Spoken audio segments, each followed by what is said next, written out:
Lucas capítulo 18, até o verso 14.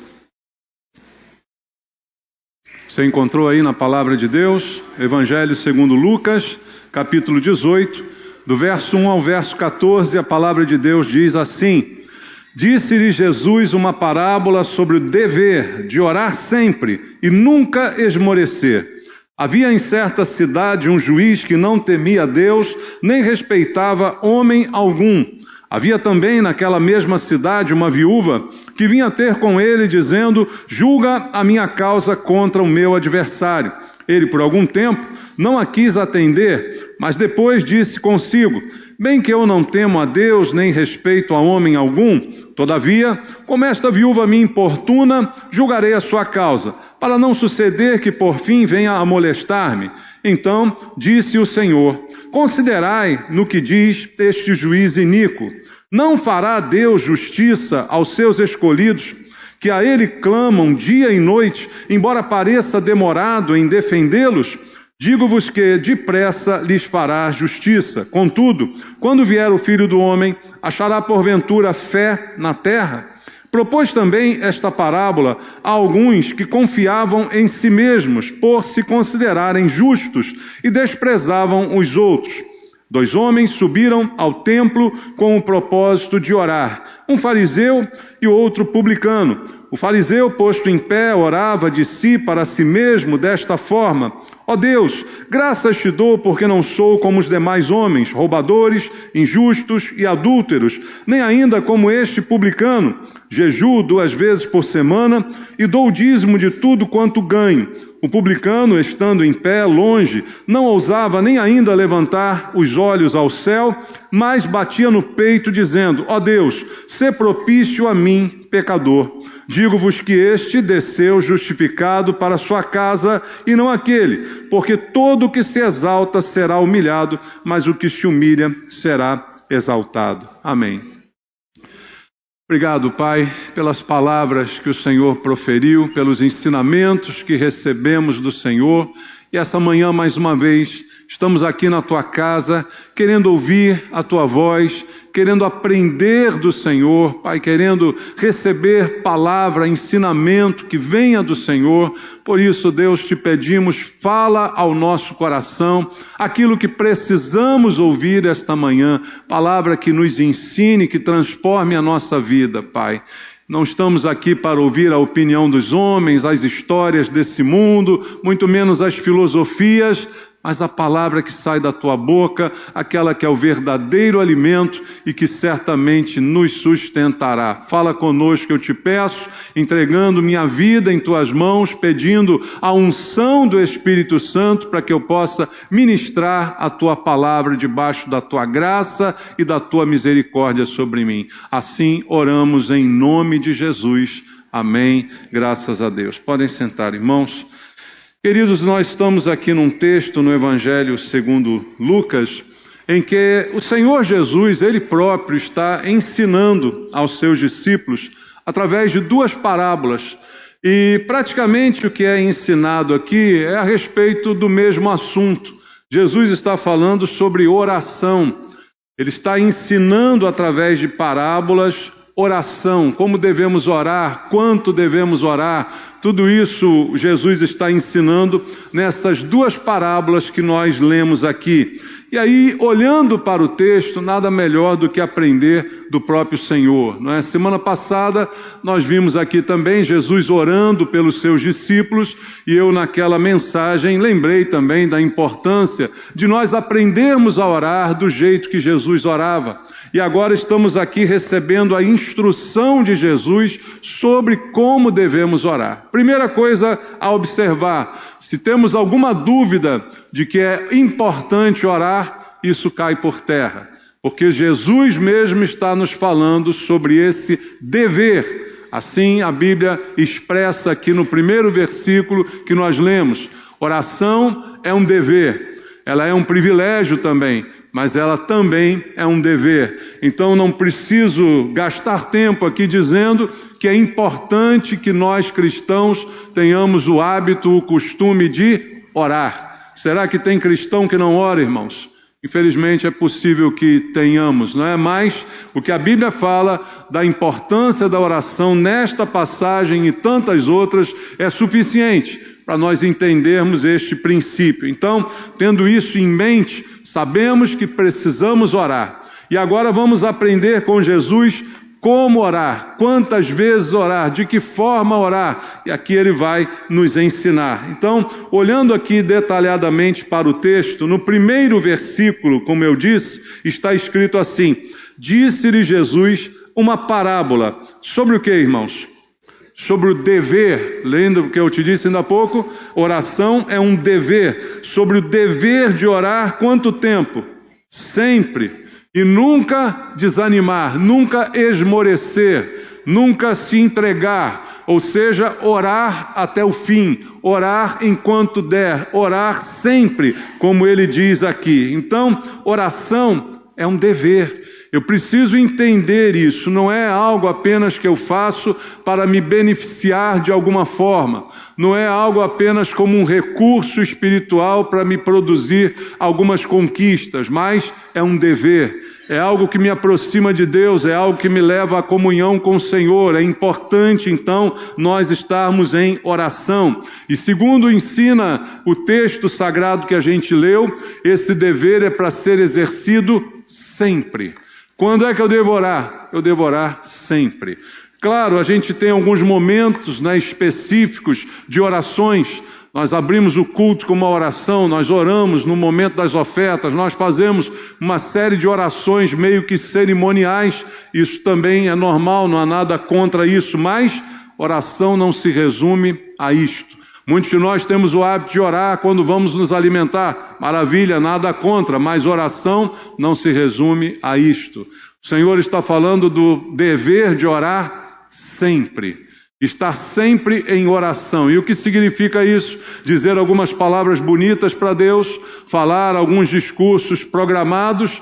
Isso significa comunicação, isso significa canal aberto de comunicação. Então, estar sempre em oração, sempre falando com Deus, e é assim que Jesus vivia, e é isso que ele está nos ensinando através dessa parábola e de outras tantas que a Bíblia mostra para nós. E ele diz que nesta oração não devemos esmorecer, que significa desanimar por falta de resposta, porque muitas das vezes a gente para de orar porque desanimamos, achando que a oração não foi ouvida, não foi respondida, ou não aconteceu o que eu queria, ou as coisas não deram certo como eu imaginava, e a gente então para de orar. Quando Jesus fala para orar sempre, não esmorecer, ele se refere a esses momentos em que a gente ora e as coisas não acontecem. Em que a gente ora e que parece que não há uma resposta. Alguns podem até pensar, Deus não está nem ouvindo, não está nem aí para aquilo que eu estou passando. E Jesus enfatiza, ore sempre sem esmorecer. Porque nem sempre haverá uma resposta imediata, nem sempre haverá uma resposta que concorde com o que eu desejo, nem sempre as coisas serão como eu quero. Mas o meu dever continua o mesmo. O dever não muda. Deus continua o mesmo e o dever também continua o mesmo. Independente se veio, se não veio, se aconteceu, se não aconteceu, é isso que Jesus vai começar a nos ensinar. Mas ele nos dá aqui no próprio texto uma expectativa muito boa, porque ele fala que há resposta para a oração. Mas pode ser que não seja na hora que eu quero. Pode ser que essa resposta meio que dependa de uma insistência da minha parte, de uma não desistência, de uma perseverança. Nós falamos muito de perseverança, e perseverar é continuar, apesar do resultado contrário. Perseverar é continuar, é insistir, mesmo quando não é como eu quero. E é exatamente isso que Jesus vai nos dizer. Então, primeira coisa, é um dever, e eu não posso me eximir desse dever, e eu preciso continuar e insistir e permanecer, e assim continuar, mesmo que não haja uma resposta imediata, ou que a resposta a princípio não seja o que eu quero. E aí Jesus, logo depois dessa introdução, começa a contar a parábola, a história, e ele usa aqui um exemplo, não é? Ele diz assim, havia em certa cidade um juiz que não temia Deus, nem respeitava homem algum. Veja o exemplo que Jesus deu aqui, não é? Algo meio chocante, algo meio contraditório, mas ele usa desse argumento para chamar a nossa atenção, para a gente refletir, para a gente parar para pensar. Então ele fala de um juiz iníquo, um homem que tem poder, tem todo o poder, mas é insensível, não tem sensibilidade. Ele exerce o poder, ele exerce o direito, mas ele não tem sentimento. É essa figura do homem retratado aqui por Jesus. E aí, logo em seguida, no verso 3, ele diz: e havia também, naquela mesma cidade, uma viúva, que vinha ter com ele, dizendo: julga a minha causa contra o meu adversário. Então, olha o exemplo que Jesus deixa aqui: um juiz iníquo, sem sentimento, sem coração, e uma viúva. E a viúva tinha um significado muito forte naquela cultura, porque era alguém que não tinha recursos, não tinha com quem contar, não tinha com quem se socorrer. Então ele coloca dois extremos aqui: um homem todo poderoso, mas sem coração, e uma mulher completamente dependente, não é, completamente carente, com uma causa para ser julgada, alguém com quem não se podia contar, ela não tinha com quem contar. E assim Jesus dá o exemplo, dá o início a essa parábola, para que a gente comece a parar e pensar no que ele está aqui nos ensinando. E aí ele nos faz uma advertência no versículo 6. Então disse o Senhor: considerai no que diz este juiz iníquo. Porque o desenrolar da história é que o juiz começa a se incomodar com a insistência daquela mulher sem recursos, que vinha continuamente o importunando, pedindo que ele julgasse. Mas ele não tem coração, ele não é movido por compaixão, ele não tem sentimento, ele é frio, ele é calculista, não é? Ele não tem nenhuma empatia com a causa daquela mulher. Assim o texto é narrado. Mas ele começa a ficar perturbado. Então ele vai atendê-la, ou pelo menos analisar o que ela está ali trazendo, não porque se preocupa ou se interessa pelo problema dela, é porque ele não quer mais ninguém o perturbando. Ele está pensando só nele, somente nele, ele só está pensando no próprio benefício.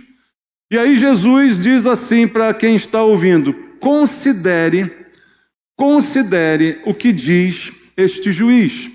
Porque a fala anterior do juiz é a seguinte: bom, vou julgar logo essa mulher, para que ela pare de me perturbar, para que ela não venha mais aqui, eu já não aguento mais essa mulher aqui em cima de mim, cobrando e falando, eu quero me livrar dela. E Jesus manda a gente considerar. O que é isso, irmãos? Jesus está querendo que eu pense, que eu considere, que eu raciocine a respeito daquilo. Deus nos deu inteligência, irmãos, cabeça para pensar, né? Cabeça para analisar as coisas. E ele está dizendo: analise, olha o que esse cara falou, pensa um pouquinho no que ele disse, pensa um pouquinho nas suas motivações, por que ele decide atender aquela mulher, pense nas suas características. É um homem sem coração, mas que está ali completamente insensível, pensando nele. E depois, na conclusão que Jesus vai dar à história, o que ele está dizendo? Olha, pense nisso e veja como a tua relação com Deus é completamente diferente disso. Então ele ensina por um exemplo completamente oposto ao que é a nossa circunstância. Veja bem, Deus não é um juiz iníquo. O seu é?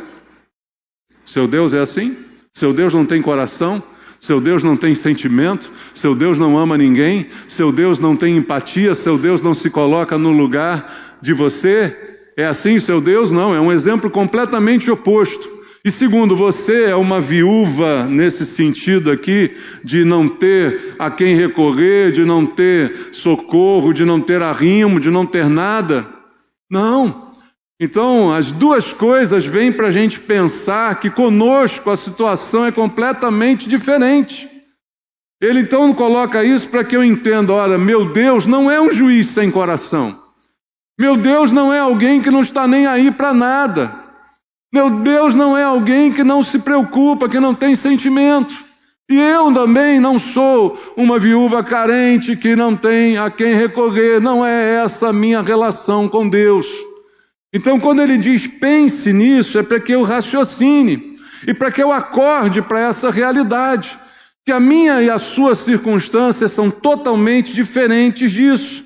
E aí ele diz no verso 7, logo depois, não fará Deus justiça aos seus escolhidos, que a ele clamam dia e noite, embora pareça demorado em defendê-los? Aí ele diz, olha, pense, você não é uma viúva desamparada, teu Deus não é um juiz sem coração. Será que ele não fará justiça? Não fará Deus justiça aos seus... Qual o termo aqui?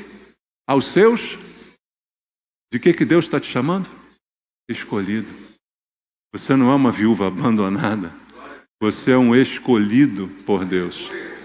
Um selecionado por Deus. Alguém que Deus pegou e pinçou do meio de uma desgraça total. Alguém que foi escolhido, retirado, separado, santo, por isso a Bíblia te chama de santo. Ele diz, não fará Deus justiça a esse escolhido que é você, que clama dia e noite, que insiste, que faz, que cumpre o seu dever, que não desiste, que não esmorece quando aparece demorado em responder, que não desiste no meio do caminho, que continua insistindo mesmo quando demora. E aí ele diz, olha, embora pareça ele demorado em responder, você acha que ele não vai ser justo, já que ele não é como esse juiz sem coração? Já que ele te ama a ponto de ter te escolhido? Isso é para pensar ou não é, irmãos? Isso é para pensar. Isso é para a gente raciocinar. Isso é para a gente enxergar o que está sendo mostrado aqui. Escolhidos. Isso precisa estar bem consciente para cada um de nós. Então ele diz, olha, parece demorado, mas o tempo de Deus não é o nosso tempo. Nosso tempo é muito limitado, irmãos. Nosso tempo está aqui num relógio que vai correndo, que a gente acha e tal, e o tempo passa, e a gente às vezes perde tanta coisa na vida porque não viu nem o tempo passar. E o tempo de Deus é outro tempo, e Deus tem um controle do tempo, é Senhor do tempo, como a Bíblia mostra para a gente em várias passagens. Então, ele diz, olha, parece demorado, mas essa sensação é somente sua. Esse parecer é somente teu. É você que acha que está demorando. E aí logo no verso 8 ele diz, digo-vos que, depressa, lhes fará justiça. Há uma pressa de Deus. Mas às vezes a pressa de Deus parece demorado para mim. E eu tenho que lembrar do que diz a Bíblia, que para Deus 1000 dias, né? Não tem um dia, 1000 anos, 1000 anos, um dia. A relação é completamente diferente. A maneira de enxergar é completamente outra. E Jesus diz, eu te digo, depressa ele te fará justiça. Mas, entretanto, ele coloca uma dúvida aqui. Contudo, quando vier o Filho do Homem, achará porventura fé na terra? E o que move a oração, sabe o que move a oração, irmãos? É a fé. O que faz alguém continuar orando quando demora é a fé. O que faz alguém não esmorecer quando o problema persiste é a fé. A fé que é inexplicável, a fé que ninguém consegue definir. A fé que me faz acreditar e continuar insistindo, clamando, orando, buscando. Mesmo vendo coisas dando errado, não desista. Essa é a fé. Mas Jesus, de forma muito realista, ele questiona, será que do jeito que as coisas estão caminhando, quando eu voltar ainda vou encontrar gente orando? Ainda vou encontrar gente acreditando? Ainda vou encontrar gente perseverando? A gente que não desmoreceu, porque pareceu demorado, assim como a vinda de Cristo.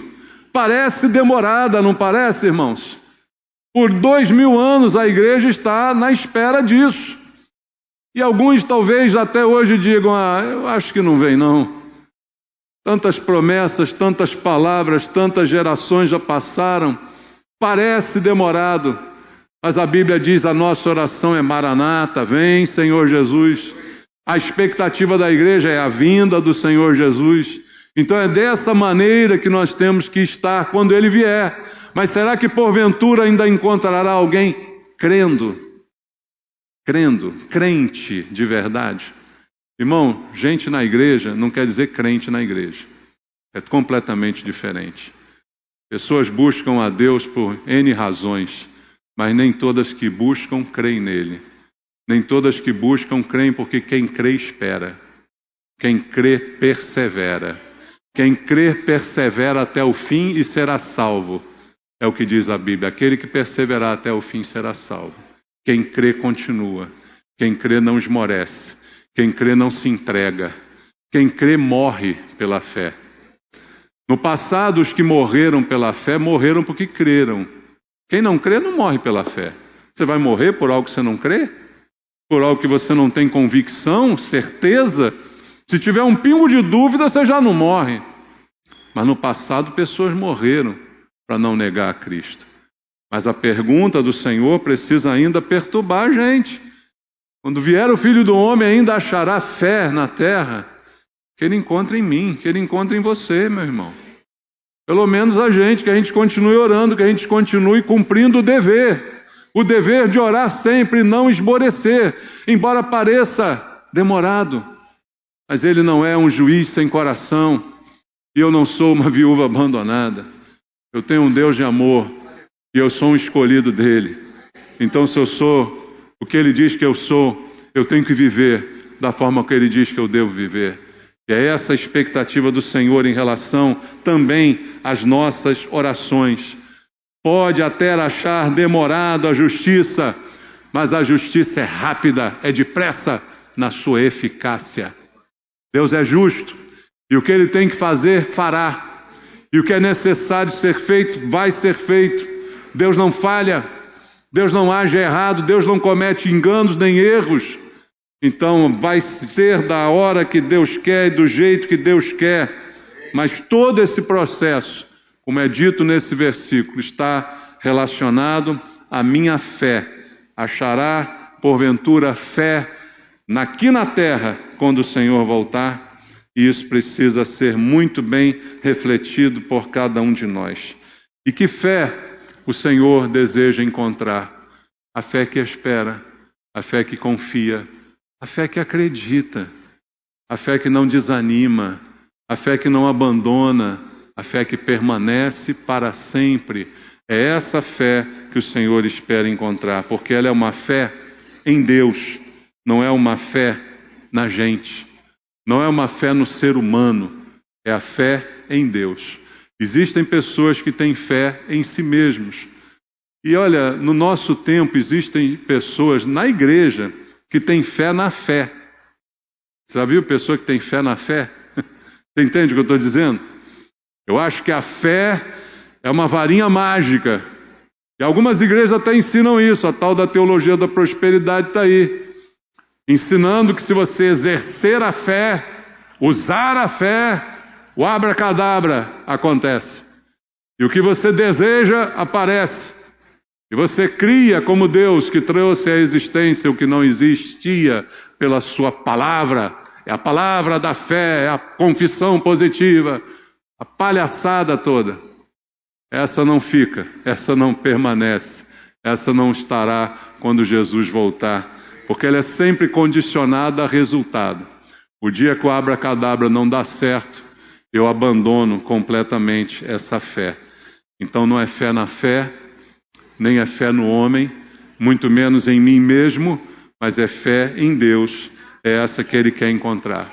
E você percebe que logo depois dessa parábola, vem o verso 9 dizendo assim: propôs também esta parábola a alguns que confiavam em quem? Em si mesmos, por se considerarem justos e desprezavam os outros. Essa segunda parábola é focada, é destinada a essas pessoas que confiavam em si mesmos. A gente tem que confiar em quem? Em Deus. A pessoa tinha fé nela mesma. na sua capacidade, na sua santidade, na sua justiça, se achava boa, se achava correta. Então ela exaltava a si mesma. E se Jesus conta uma parábola sobre isso, é porque isso está cheio de gente dessa forma. Está cheio de gente confiando em si mesmo, ao invés de confiar em Deus. E como eu disse, fé em si, fé na fé, não resolve absolutamente nada. E aí o que acontece, Jesus tem que contar essa história para que a gente então entenda e mude de uma vez o nosso comportamento. Se aprendi agora com a primeira parábola que tenho que orar, que não posso esmorecer, que preciso confiar, que creio que Deus é bom e me ama, que creio que sou escolhido, agora tenho que entender também de que forma devo orar e me comunicar com Ele, não confiando em mim mesmo. Irmãos, não confie em você não, pelo amor de Deus. Às vezes nós somos os primeiros a nos sabotar, nós somos os primeiros a passar a perna na gente mesmo. Você às vezes fica muito preocupado que alguém passe a perna em você, de repente você mesmo que passa a perna em você. A gente é que se sabota. Não confie em si mesmo, confie em Deus, é nele que nós temos que confiar. E aí Jesus vai contar essa história, dizendo: 2 homens subiram para onde? Para o templo. Com que propósito? Orar. Coisa boa. Você veio à igreja. Para que você veio à igreja? Quero orar. Aí, quem é que vai te censurar? Se você disser para alguém: para onde você está indo? Estou indo para a igreja. O que você quer fazer lá? Quero orar. Oh, vai bater palma para você, ou não? Fala sério. Não é ótimo isso? Maravilhoso. Esses 2 homens foram para a mesma igreja. Qual era a igreja? O templo. Só tinha um naquela época, é mais fácil, né? Hoje tem um monte aí. Tem um monte de templo que você pode ir. Mas naquela época só tinha um. E esses 2 foram para o mesmo templo. E foram fazer a mesma coisa. Foram orar. E a princípio isso é ótimo. Isso é incensurável, né? Porque é algo maravilhoso. É o propósito da gente ir na igreja, da gente orar, da gente falar com Deus. Está tudo bem até aqui. E aí Jesus fala o que era um e o que era outro. Diz assim: um era fariseu e o outro era publicano. Jesus já começa a distinguir esses homens, dizendo: olha, um é um religioso, é um zeloso, é um estudioso da palavra. O fariseu é um conhecedor da Bíblia, é um cara que sabe de cor muitas passagens, se não toda ela. Um cara que desde pequeno sabe as sagradas letras, né? Tudo isso está no título de fariseu. E o outro é um publicano. Publicano era um judeu que trabalhava para os romanos, ajudando Roma a extorquir os judeus. Era um cobrador de impostos. Era alguém que cobrava do próprio povo para entregar aos romanos. Alguém que, de certa forma, se aproveitou do sistema, porque seu país foi invadido, mas ele decide se aliar um pouquinho ao invasor, de repente, para ter uma vida melhor, mais confortável. É um vendido. Uma pessoa de ruim reputação, porque muitas vezes também o publicano era considerado alguém que cobrava mais do que era devido e pagava uma parte para os romanos e outra ficava com ele. O maior exemplo na Bíblia é quem? Zaqueu. Zaqueu, o publicano. E ele roubou muita gente e a fama era horrível. Então é esse segundo personagem que Jesus coloca aqui na história. E aí quando você vê o mesmo templo, o mesmo propósito, a oração, e 2 pessoas completamente diferentes, com um perfil totalmente distinto um do outro, você fica pensando: o que vai sair dessa história? A gente já conhece, que já leu, mas imagina quem está ouvindo lá. O que Jesus vai contar aí? O que ele vai inventar agora? E aí ele diz assim no versículo 11: o fariseu, posto em pé, orava. Mas olha o detalhe: de si para si mesmo, desta forma: ó Deus, graças te dou, porque não sou como os demais homens, roubadores, injustos e adúlteros, não é ainda como este publicano. E dá uma apontada assim para o lado. Que oração legal, né, irmãos? Primeiro diz que é de si para si. Mas depois ele fala, ó Deus. É possível dizer, ó Deus, e não está falando com Deus. É possível fingir que está falando com Deus, mas na verdade estou falando comigo mesmo. Porque a minha fé não é em Deus, a minha fé é em mim mesmo. A minha fé é no meu desempenho espiritual, religioso. Eu sou um fariseu, eu conheço, eu sei, eu estou com tudo na ponta da língua. Eu tenho uma aparência, eu uso umas roupas meio diferentes, as pessoas me conhecem, me reverenciam na rua. Eu sou notado, sou aplaudido, então eu sou o cara e eu oro para mim mesmo. Mas para disfarçar eu digo, ó Deus, mas o Deus sou eu, entendeu? O Deus sou eu. E no conteúdo da sua oração, ele já diz tudo. Ele diz, Deus, obrigado. Obrigado porque eu não sou como os outros. Eu sou diferenciado. Eu não sou um roubador, eu não sou injusto, eu não sou adúltero, e muito menos como esse cara aqui do lado. Irmãos, já viu gente orando assim? Na igreja tem gente que ora assim. Na oração manda um recado para quem está do lado. Está na reunião de oração, você sabe que vem um adulto, você é obrigado, Senhor, porque eu não traio minha mulher igual esse cara aqui. Obrigado, porque eu não roubei igual esse cara aqui. A gente faz isso na igreja, até hoje. E aí o cara faz isso, ele diz, obrigado, Senhor, porque eu não sou igual esse desgraçado aqui, desse publicano miserável, que eu nem sei como deixaram esse tipinho entrar no templo. Falha dos diáconos. Deixaram esse cara entrar no templo. Nem era para entrar, esse cara tem má fama. Mas obrigado, Senhor, porque eu não sou assim definitivamente. E ele diz, eu jejuo 2 vezes por semana e dou o dízimo de tudo quanto ganho. Aqui está o meu currículo, Senhor. Aliás, o Senhor já sabe, mas como eu não estou orando para o Senhor mesmo, não importa. Eu vou dizer que de repente alguém escuta também. Olha, eu estou com tudo em dia, eu tenho uma vida espiritual, eu tenho uma rotina, eu tenho tudo no esquema, eu estou pronto para o céu. Não sei nem por que eu estou orando, mas tudo bem, tem que aparecer, né? Então a gente vem orar. Porque quanto mais eu venho e mais eu oro, mais as pessoas me veem, mais elas me aplaudem, mais elas me consideram, mais elas falam bem de mim. E veja, depois Jesus contou uma parábola sobre os fariseus falando exatamente isso. Gostam de orar em pé nas sinagogas, eles já receberam a sua recompensa, porque já foram vistos pelos homens, foi o que disse Jesus. Então o que eles fazem é um desempenho. Não é um desempenho para Deus, mas é um desempenho para que os outros vejam, aplaudam e notem e considerem e os tenham em alta estima. Então foi isso que esse homem fez aqui na história de Jesus. E está todo mundo ouvindo essa história, ele está contando. E aí vem o segundo personagem, aquele que não deviam ter permitido que entrasse no templo. O publicano, estando em pé, longe, lá atrás, lá longe, não ousava nem ainda levantar os olhos ao céu, mas batia no peito, dizendo, ó Deus, sê propício a mim, pecador. Oração simples desse homem. Uma oração muito simples, não é?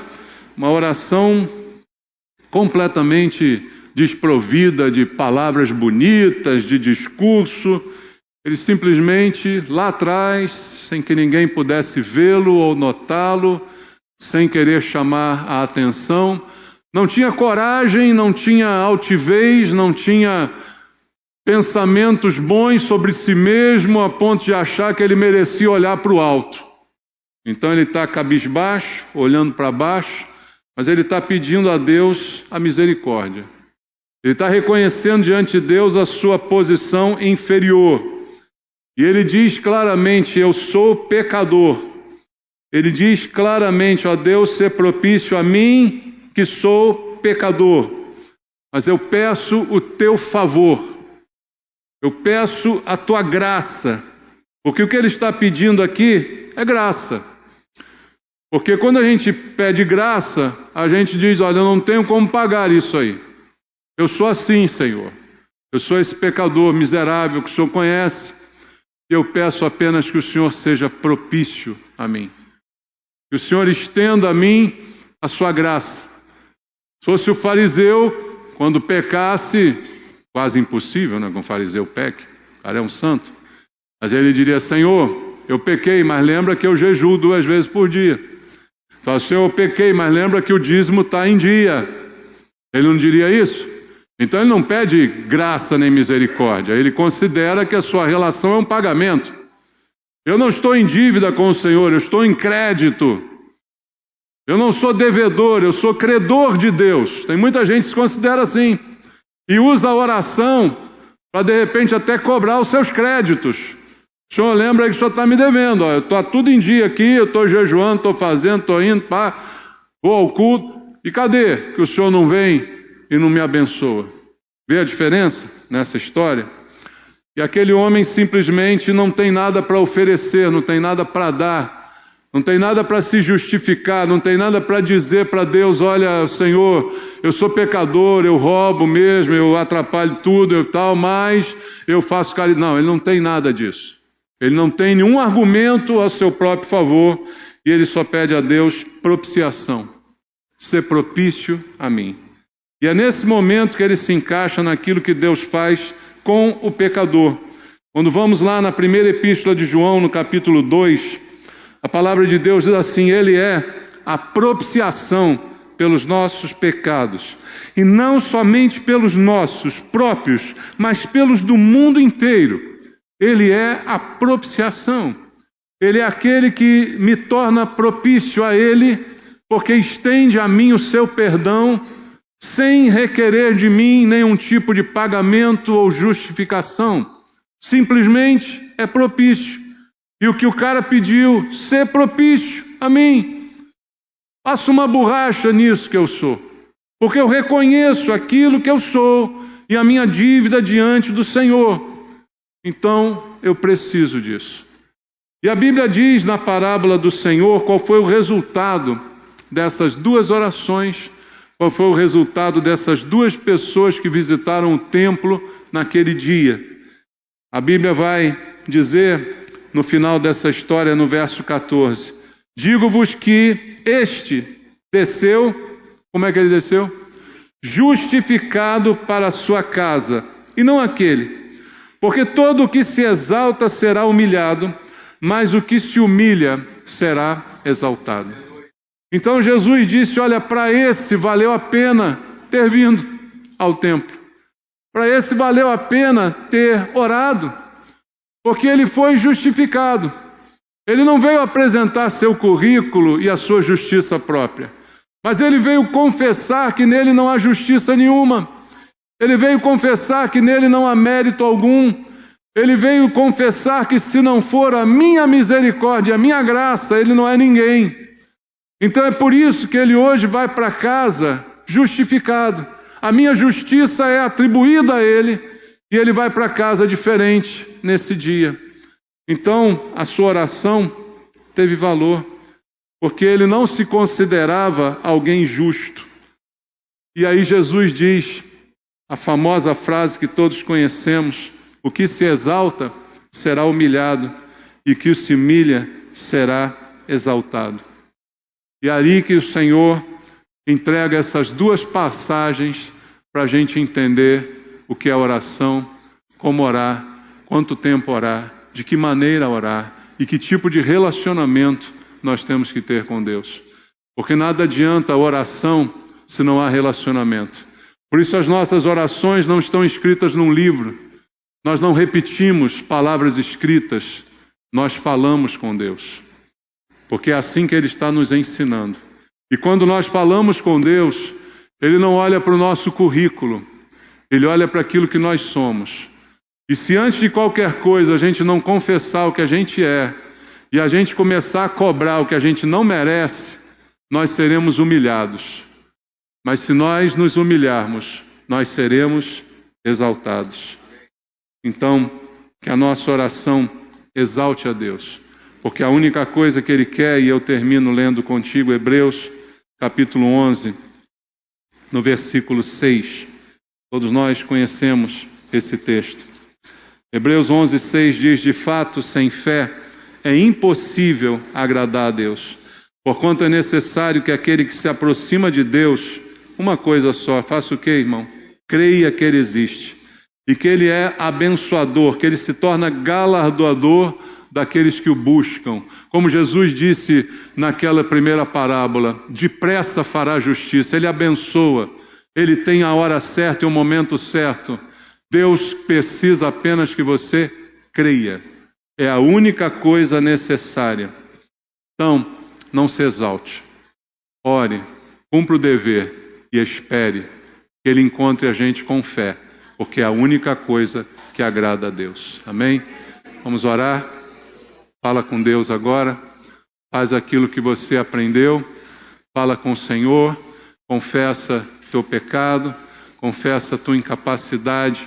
Pede a sua misericórdia, a sua graça. Não reivindica nada, irmão.